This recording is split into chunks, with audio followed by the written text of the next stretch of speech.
Battles in shonen anime are always good fun. You get to see two demons beat the crap out of each other in this epic throwdown that usually, when done well enough, keeps your eyes latched onto the screen from start to finish. Don't get it twisted though, this isn't just an anime only thing. Movies, TV shows, cartoons, these type of battles can get me hooked from all kind of media, and one of my favorite things that takes place in these fights is quite simply just a character locking the fuck in. The main character being put in this position of responsibility. They are losing. The fate of the universe is on the line. Extra time. Game 7.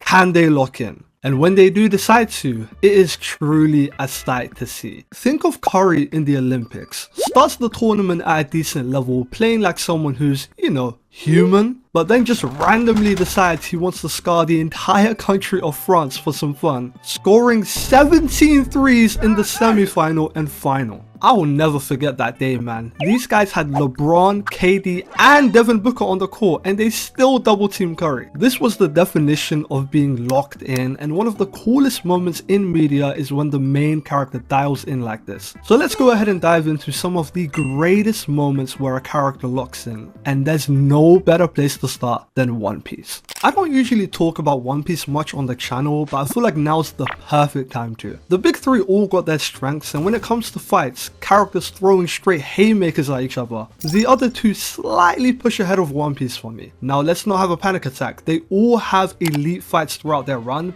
but One Piece, maybe due to how dragged out it can be at times, just misses the mark by a tiny bit. But with that being said though, One Piece, when it comes to characters stepping up to the occasion or having some sort of last stand moment, if you will, easily takes it out of the big three, no discussion. One Piece has this weird special ability of making you truly hyped in these moments no matter the scenario, because even in the Foxy arc, an arc that I deadass thought was complete filler until a couple days ago, had me gassed as hell when Zoro and Sanji locked in against the Foxy pirates. Bro, that shit, especially in the promo animation, was cool as hell, but in the main series, Luffy vs Rob Lucci got it. I think it goes without saying that this motherfucker Luffy is insane. Without hesitation, he waged war against the world government like it was a random Tuesday and faced off against the strongest opponent there. This fight against Rob Lucci is so damn underrated looking back on it, because it had it all, man. One of the best hand-to-hand fights in this series and the perfect clash between Luffy and Lucci. If I could describe it in a couple words, it was just a story told through combat, and the most important thing it had was stakes. If Luffy lost here, this entire rescue operation is over and all his friends are getting put on the grill with extra seasoning right in front of Luffy. The responsibility he had to win here was immense, and goddamn, my boy Luffy was getting cooked. That little throwdown they had in base form, Luffy lost that. When he went into gear 2, he lost that as well. And the only fair bit of damage he caused was one hit through gear 3 that bro ended up recovering from anyways. Luffy was getting washed, man, but once Usopp started screaming his lungs out, telling the boy to get up so they can leave with Robin, something just snapped in Luffy, and when I saw the camera pan to him doing this pose, I knew it was game time. Right after getting hit with Lucci's finisher, he lets out this roar and charges up the Gatling. I swear to god, time just stops and 20 different arms just spawn on bro's chest and Luffy puts the work on Lucci.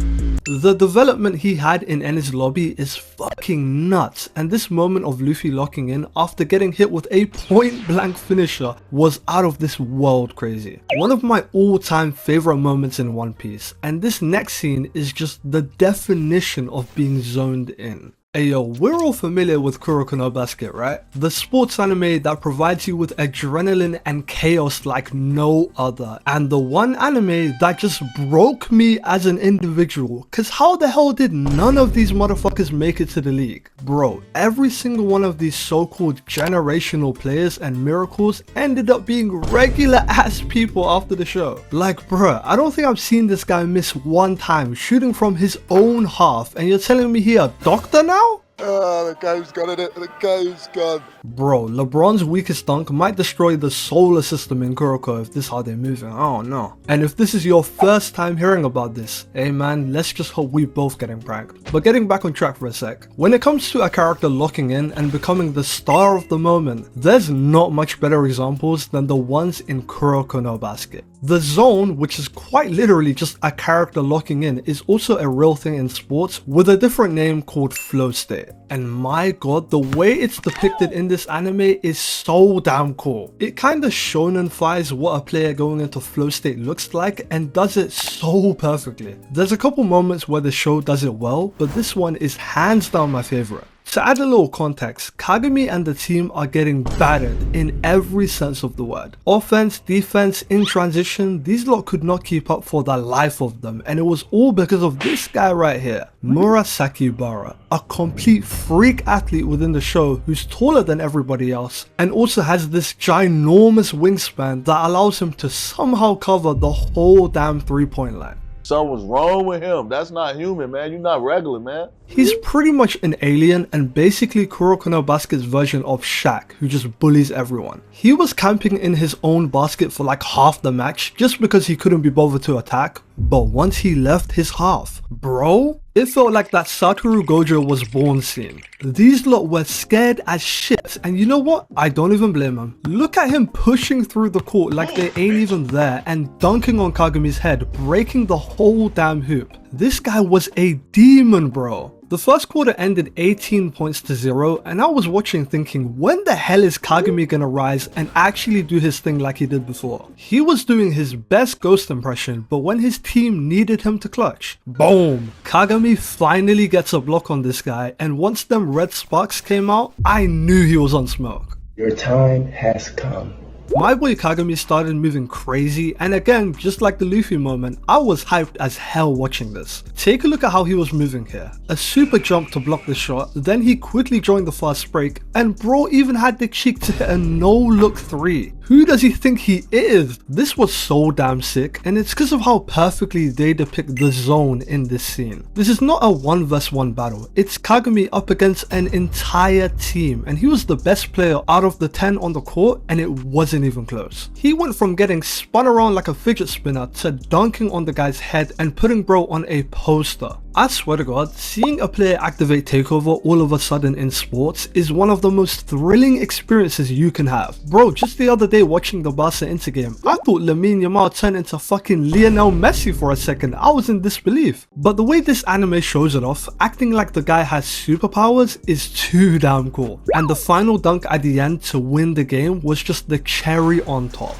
What's not to love about a main character in anime rising to the occasion like this? But you know what, let's switch it up a bit and talk about one of the scenes I think everyone has rewatched at least 5 times. The finale of Avatar: The Last Airbender had everyone stepping up to the occasion. Toph, Zuko, Sokka, Katara beating a crackhead version of Azula, Momo pulling up with Aang to fight the Fire Lord. Everyone did their thing and had a part to play in ending this war. But no one had a bigger job than this kid right here. This 112-year-old kid had to go up against the big bad Fire Lord in his ultimate form. Fire Lord Ozai very recently gets introduced in this final season, and it's pretty funny that Aang's first time meeting his greatest foe ever is in this final battle. My dog Aang had the weight of the world on his shoulders going into this fight, and goddamn he was getting cooked. Fried even, cause the Fire Lord wasn't holding back at all against Aang here, and things were looking dire to say the least.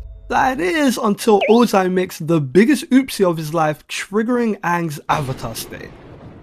I don't understand why you even did this to yourself. This made you look so fucking stupid. Bro, I will never forget how I first felt seeing Aang pop out of the rubble and grab Ozai's musty ass goatee. I can't lie, I was like 7 years old here, so I didn't know what the hell was going on. But I just knew we were so back. The avatar state is such a terrifying mode to tap into. Aang went from hiding in a rock to scaring the soul out of Ozai's body. He switched the entire momentum Ozai had on its head, and the music, cinematography, literally everything made this scene horrifying yet so sick. This scene will forever be a classic, but what's truly special is what Aang follows this up with. Aang had all the power in the world to take out the Fire Lord right then and there, but doesn't. He stops a frame before his move hits the Fire Lord and refuses to take the path that deadass hundreds of past avatars told him to take. Why? because that's not in his nature. That is not Aang as an individual. He's literally speaking in a distorted voice in this scene, and instead of sacrificing his identity, this goofy ass kid who he's been his whole life, he finds a solution, taking the Fire Lord's bending away in the most fire sequence of the entire fight. Hit that boy with the twinkle toes agility, just weaving past him and winning that little energy beam struggle thing they had.